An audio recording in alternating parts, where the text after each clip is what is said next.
It's Frozen, hands down. Guess I should maybe justify that opinion or something, but here it goes. I am a grown-ass man in his mid-30s. You may say, Anthony, why are you bullying a child's movie soundtrack? But, I feel like I have to say something because Frozen, the Frozen franchise, and the Frozen soundtrack, it continues to be one of Disney's most popular movie franchises and musical endeavors too.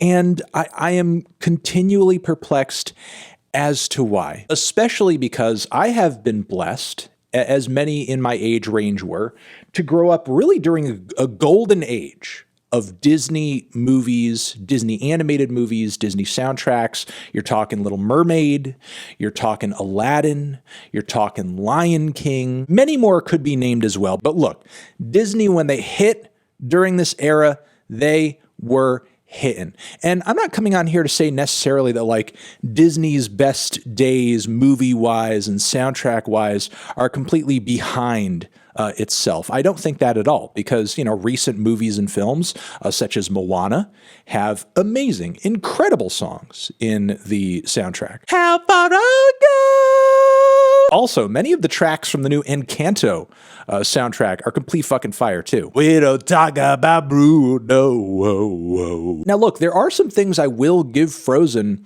credit for. I think the movie is significant in the overall Disney narrative in terms of trying to break away from those cliche Disney princess storylines where it has to play out in such a way where, the princess is in trouble and a big hunky guy needs to come along, or a Prince Charming and save the day and so on and so forth. It's a movie more about sisterly bonds and familial tensions. And in a lot of ways, Moana, and especially Encanto, dives into those themes further. But that does still not change my opinion that the music on Frozen is god awful. Really from the start, like Frozen Heart, that intro with the somewhat like Celtic angle to the instrumentation, all the gruff male group vocals layered on top of each other, should make for like a very boisterous, exciting intro, but the melodies they're singing are absolutely freaking horrid. Cut to the heart,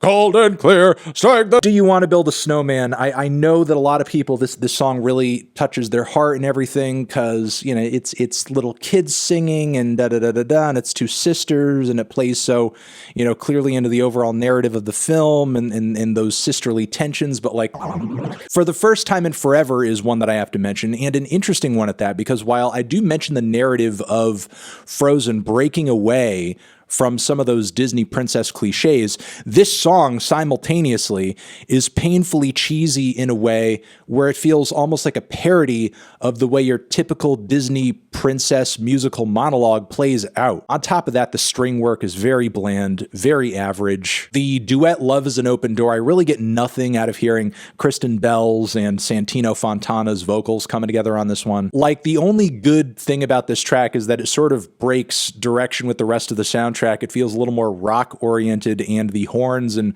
rhythm guitars that hit the upbeat almost makes it a ska song. All right, let's move on to Let It Go, which obviously for many is like the crown jewel of the soundtrack. The song has probably made Disney so much goddamn money. I cannot figure out why. Really, the verses overall drag on forever, only to build up to one of the weakest choruses of any Disney single soundtrack ever. Like, by Disney's overall standards, the singing quality on this track is trash. We don't so much get vibrato on this vocal as much as we get what sounds like shuddering, like the vocal is about to break the hell apart and just vaporize in front of my ears. Can't hold it back anymore. We have In Summer, which of course is Olaf's track, and honestly, all the songwriting and lyrics in the world couldn't save this one, because personally, I find Olaf to be one of the most annoying and unlikable Disney sidekick characters of all time. So like a song from Olaf is just always going to be a non-starter for me. We also have Fixer Upper with the Trolls, which I just hate the obnoxious rock troll character voices. They're grating to my ears, completely unpleasant. On top of that, like the narrative of the song, of course, pushes this somewhat toxic I can fix him mentality, which it doesn't endorse entirely. Like over the bridge, it sort of, excuses the very bad idea that it's pushing onto the audience. But like still, it just kind of seems like you're way too invested in a bad idea at this point to like add a bridge long caveat to it. Plus the show tune style outro on the track is absolutely disgusting. It's gross. But yeah, I guess the only reason I'm making this video is I'm tired of society. I'm tired of society living this lie where we have to sit here like idiots and act like the Frozen soundtrack is anywhere in the realm of any other Disney soundtrack, old or new. The vocal performances are weak. The songwriting, when it's trying to be funny, is annoying, not funny at all. The jokes do not land. When it's trying to be serious and emotional, it hits you like a cold, wet fish across your face. And I don't care if every Disney adult on the planet hates me for it. It needs to be said. That's all I have to say. Over here next to my head, it's another video that you could check out. Hit that up or the link to subscribe to the channel. Anthony Fantano, Frozen soundtrack, forever.